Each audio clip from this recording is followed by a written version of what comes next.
Hello friends, welcome to my YouTube channel और मैं हूं गौरांग। और आज की इस वीडियो में हम पढ़ने वाले हैं क्लास 8th ज्योग्राफी का chapter number 2 land, soil, water, natural vegetation and wild life resources. इस चैप्टर में हम पढ़ेंगे लैंड के बारे में, सॉइल के बारे में, वाटर के बारे में और नेचुरल वेजिटेशन के बारे में और वाइल्ड लाइफ रिसोर्सेज के भी बारे में हम पढ़ेंगे। ठीक है, हम इसमें ये भी पढ़ेंगे कि हम इन रिसोर्सेज को किस तरीके से कंजर्व कर सकते हैं। तो हम इसी सब के बारे में पढ़ने वाले हैं। तो चलिए शुरुआत करते हैं हमारे चैप्टर नंबर 2 की land, soil, water, natural vegetation and wild life resources की। So in a small village in Tanzania, Africa, Mama gets up very early in the morning to fetch water. तो यहाँ पे एक छोटे से विलेज की बात की जा रही है, टैंजानिया अफ्रीका में जो है। ठीक है, एक छोटा सा विलेज है, किसके अंदर है वो, टैंजानिया कोई होगा। तो वहाँ पे एक जगह है टैंजानिया के अंदर, एक छोटा सा विलेज है। ठीक है, जहाँ अफ्रीका में, वहाँ पे एक मेम्बा है। वो क्या करती है, वो बहुत जल्दी मॉर्निंग में उठती है। ताकि क्यों उठती है? पानी लाने के लिए। जैसे आजकल हम गांव की बात करें तो गांव वगैरह में हर जगह होता है। किसी, अगर हम विलेज की बात करें तो वहाँ पे हर जगह हमें वाटर सप्लाई आजकल मिल जाती है। लेकिन अगर हम बात करें तो पहले की या फिर किसी और छोटे मोटे गाँव की, तो वहां पे क्या होता है, वहां पे आज भी कई बार ऐसा होता है कि पानी की सप्लाई नहीं होती। तो वहां लोगों को क्या करना पड़ता है, लोग दूर दूर से पानी लेके आते हैं। तो सेम यहाँ पे इन्होंने कहा है कि वहां पे पानी की सप्लाई नहीं है, तो वो बहुत दूर जाते हैं। वहां से कई घंटों बाद वो वापस आती है। ठीक है, तो she has to walk a long way, returns after a few hours. वो बहुत दूर जाती है और फिर वापस अपने घर आती है कई घंटों में, मतलब कई घंटे लग जाते हैं। ठीक है, इसलिए वो जल्दी उठती है मॉर्निंग में। She then helps कि her mother in the house and joins her brother in taking care of their goats। फिर क्या करती है वो आके, वो अपने मदर के साथ लग जाती है अपने घर के कामों करने में। उसके बाद क्या करते हैं वो लोग, फिर वो अपने भाई के साथ लग जाती है। भाई क्या करता है, भाई का काम है वो कैटल्स को वगैरह को, जो गोट्स वगैरह होती हैं, इस टाइप की काऊ वगैरह होती हैं। ठीक है, तो उनका पालन पोषण करने के लिए वो क्या करता है, वो उनकी देखभाल करता है। तो फिर ये उसकी देखभाल, उनकी मदद करने लग जाती है अपने भाई की। All her family owns is a piece of rocky land about around their small hut।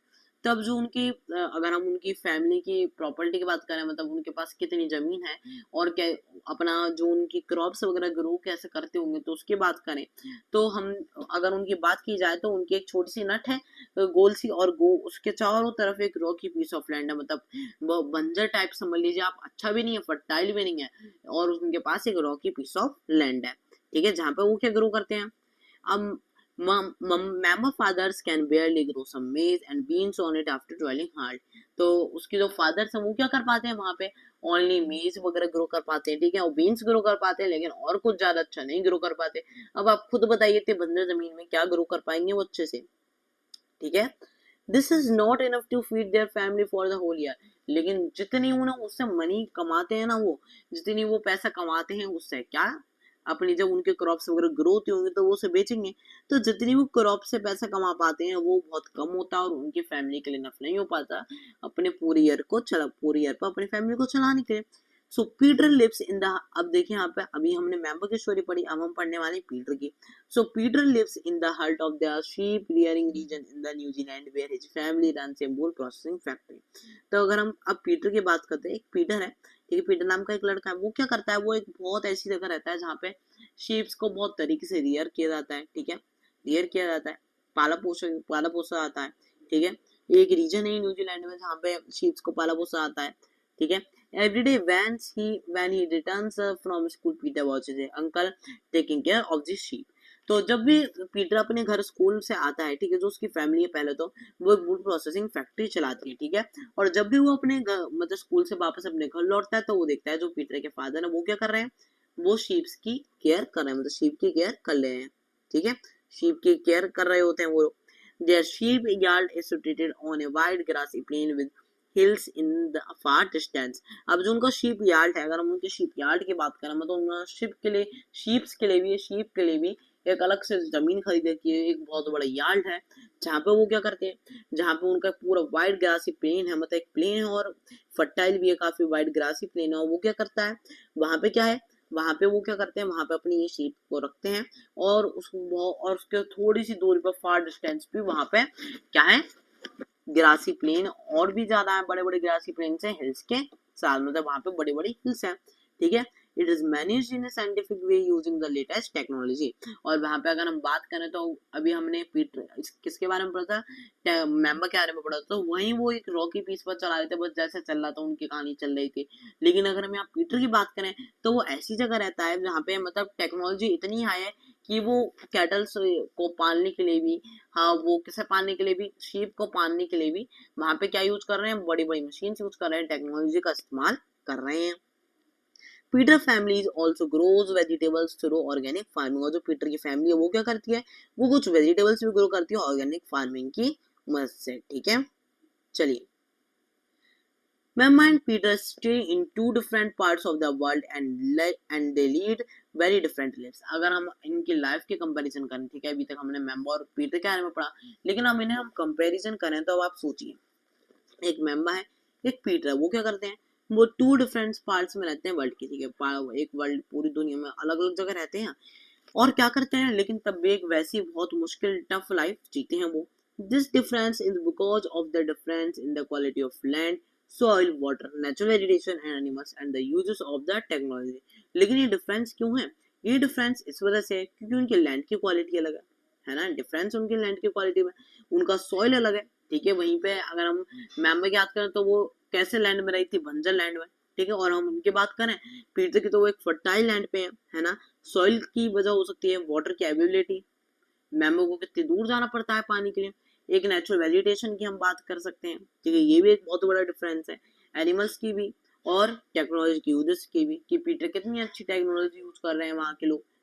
और वहीं अगर मेंबर की बात करें तो वहाँ पे उनके पास इतनी मनी भी नहीं है कि वो कुछ टेक्नोलॉजिकल आइटम्स वहाँ पे खर्च करते हैं टेक्नोलॉजी के ऊपर।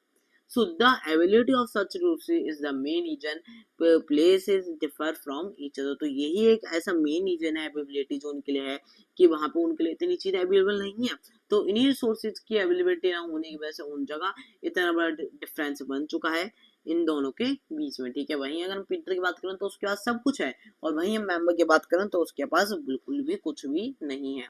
ठीक है, चलिए पहले हम ये डू यू नो वाला बॉक्स कंप्लीट करेंगे।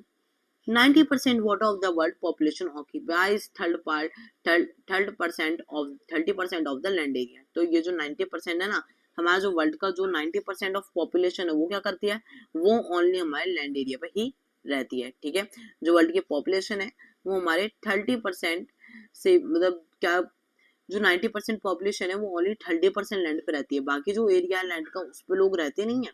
The remaining 70% of the land is either sparsely populated और अनहैबिटेड।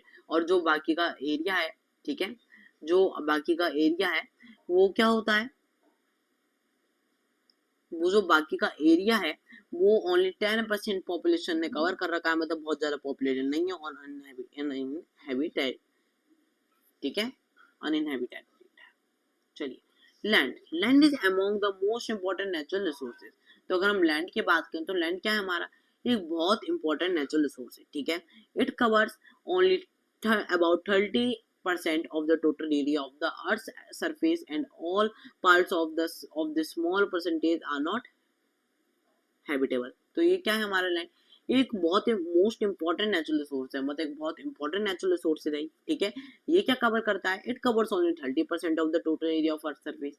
ये ओनली 30% ऑफ अर्थ सरफेस को कवर करता है। लैंड जो है हमारा ओनली 30% पे है एरिया, बाकी सब कहाँ है हमारा लैंड, और all parts of the small percentage are not habitable.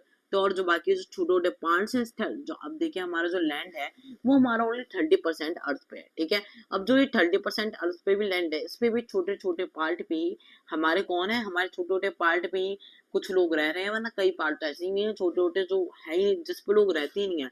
तो उससे क्या हुआ, उससे भी हमारे काफी लैंड ऐसा है जिस पर हम लोग नहीं रहते।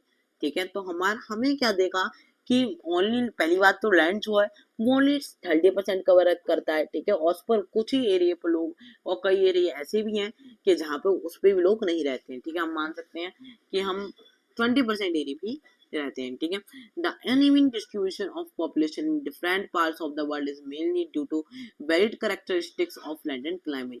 अभी जो uneven distribution है पॉपुलेशन का कि कहीं पे कैसे है, ठीक है, यहाँ पे इतनी ज्यादा पॉपुलेशन है, यहाँ पे इतनी कम है, और अलग अलग पार्ट्स में वर्ल्ड की क्यों है, क्यों है सबसे ज्यादा? क्योंकि वेरिड करेक्शन, क्योंकि कहीं पे लैंड ऐसा है, कहीं पे ऐसा है, और कहीं पे क्लाइमेट ऐसा है, कहीं पे ऐसा है। सबसे बड़ी चीज यही है। The rough topography, steep slopes of the mountain, low lying areas susceptible to water logging,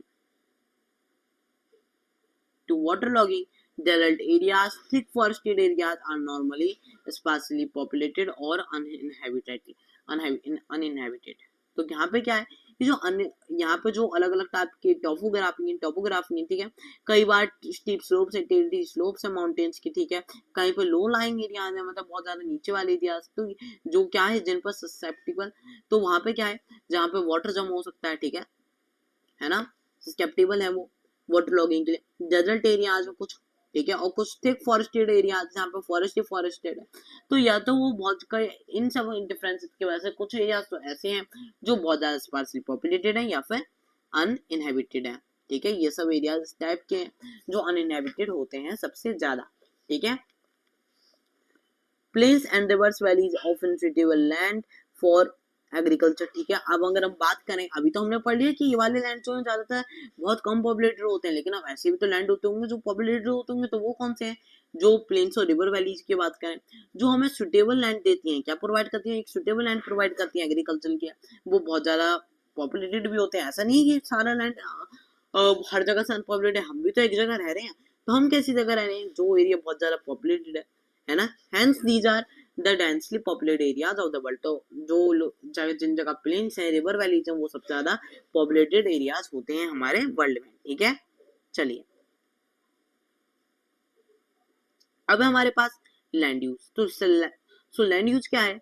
land is used for different purposes such as agriculture, forestry, mining, building houses, roads and setting up of industries. तो हम land का भी use करते हैं, land को हम अलग अलग पर्पजेस के लिए यूज करते हैं, जैसे कि हम एग्रीकल्चर के लिए यूज करते हैं, फॉरेस्ट्री के लिए यूज करते हैं, माइनिंग के लिए यूज करते हैं, अपने घर बनाने के लिए यूज करते हैं लैंड को। हम जैसे हम किसी चीज के ऊपर ही तो बना रहे हैं अपना घर, ऐसे तो बना नहीं रहे, तो हम लैंड के ऊपर ही तो बना रहे हैं। तो सेटिंग ऑफ इंडस्ट्री बनाने के लिए यूज करते हैं। तो जब हम किसी लैंड का यूज करते हैं किसी चीज को करने के लिए, तो मतलब किसी लैंड पे हम कुछ बनाने के लिए, कुछ अपना करने के लिए किसी लैंड का इस्तेमाल करते हैं कुछ करने में, तो उसे हम क्या कहते हैं? लैंड यूज कहते हैं। तो यहाँ पे आपको लैंड यूज की डेफिनेशन मिलती है, अंडरलाइन कर लीजिए, ये आपको बहुत इंपॉर्टेंट टॉपिक है।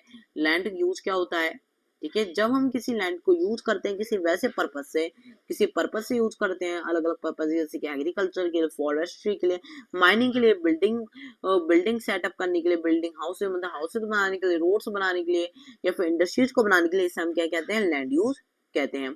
Can you list out the different ways in which members and Peter family use the land? अब आप क्या कुछ ऐसे अलग अलग वेज लिख सकते हैं जिसमें मेंबर और जो पीटर की फैमिली है वो लैंड को यूज करते थे?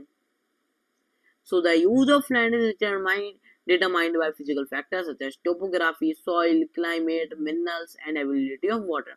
तो ये जो लैंड का यूज है, अलग अलग तरीके से लैंड यूज होता है, वो कौन डिसाइड करता है? वो डिसाइड करते हैं हमारे फिजिकल फैक्टर्स, जैसे कि किस टोपोग्राफी के अंदर वो आ रहा है, ठीक है, सॉइल कैसा है वहाँ का, क्लाइमेट कैसा है, मिनरल्स वहाँ के कैसे, और वहाँ पर वाटर की कितनी अवेलेबिलिटी, कितने आसानी से वहाँ पे वाटर पहुंच सकता है, ठीक है, कितना वाटर वहाँ पे हमें अवेलेबल रहेगा। तो यही सब चीजें लैंड यूज को डिसाइड करते हैं कि हम वहाँ पे क्या चीज बनवाएंगे। So human factors such as population and technology are also important determinants of land use pattern। तो ये जो हमारे जो ह्यूमन फैक्टर्स हैं, जैसे कि पॉपुलेशन हो गई, टेक्नोलॉजी हो गई, ये भी एक इंपॉर्टेंट डिटरमाइनेंट्स है जो लैंड के पैटर्न को यूज करने के आने में बता दें कि किस तरीके से लैंड यूज होना चाहिए, ठीक है। Land can be also be classified on the basis of ownership as private land and community land। अब ऐसे भी होता है, ऐसा भी हो सकता है कि हम लैंड को अलग अलग टाइप से इस चीज पे भी क्लासिफाई कर लें कि वो किसका लैंड है, ठीक है। हम ये भी कह सकते हैं कि वो प्राइवेट लैंड है, तो क्या पता वो उसको कुछ और बनवाना चाह रहा हो। कम्युनिटी लैंड की बात करें तो कई लोग उसको कई सारी अलग चीजें बनवाने की सोचते हैं, तो ऐसा भी हो सकता है ना। So private land is owned by individual, whereas community land is owned by the community of for common uses like collection of food, fruits, nuts और medical herbs। तो अब हम प्राइवेट लैंड की बात करें तो प्राइवेट लैंड में क्या है? प्राइवेट लैंड एक इंडिविजुअल के पास होता है, मतलब किसी सिंगल पर्सन के पास उसकी ऑथोरिटी होती है। ऐसा नहीं है कि उस पर 2 3 5 6 फैमिलीज हैं, कई सारी बड़ी बड़ी फैमिलीज हैं या फिर बड़े बड़े लोग हैं जो एक ही लैंड पर अपना वो हर किसी का उस पर हर किसी का अलग अलग हिस्सा है, किसी सिंगल पर्सन का उस पर हिस्सा है, किसी सिंगल पर्सन का उस पर हक है, तो उसे हम क्या कहते हैं, प्राइवेट लैंड कहते हैं। ठीक है, जैसे वो अपने प्राइवेट पर्पजेस के लिए यूज करें। और वहीं अगर हम कम्युनिटी लैंड की बात करें, सो community land is owned by the community. तो ये क्यों, for common uses like collection of food, fruits, nuts और मेडिकल हर्ब्स। ये कौन यूज करता है, कम्युनिटी के लोग, जैसे में कई सारे लोग एक साथ मिले हुए होते हैं। ठीक है, कॉमन यूजेस के लिए यूज करते हैं, जैसे कि फूड को कलेक्ट करने के लिए, फ्रूट्स को ग्रो करने के लिए, नट्स को ग्रो करने के लिए, और मेडिसिनल हर्ब्स को भी ग्रो करने में जो लोग यूज करते हैं उसे हम क्या कहते हैं, हम उसे कम्युनिटी लैंड कहते हैं। So these community lands are called common property resources. इन लैंड्स को हम क्या कहते हैं, इन लैंड्स को हम कॉमन प्रॉपर्टी रिसोर्सेज भी कहते हैं। ठीक है, चलिए, तो ये आपका पूरा इंपॉर्टेंट टॉपिक, इसे भी आप अंडरलाइन कर लीजिए। इसमें आपको प्राइवेट लैंड और कम्युनिटी लैंड की डेफिनेशन मिलनी है, मतलब आपको ये पता चल रहा है कि क्या डिफरेंस है इनमें, और हमें ये भी पता चला है इसमें कि हम कम्युनिटी लैंड्स को और क्या कहते हैं, कॉमन प्रॉपर्टी रिसोर्सेज भी कहते हैं। इसे आप अंडरलाइन कर लीजिए अगर आपके पास बुक है। ठीक है, so people and their demands are ever growing but the availability of water is limited। अब जो लोग हैं उनकी जो डिमांड्स है वो रेगुलर बेसिस पर ग्रो होती आ रही है।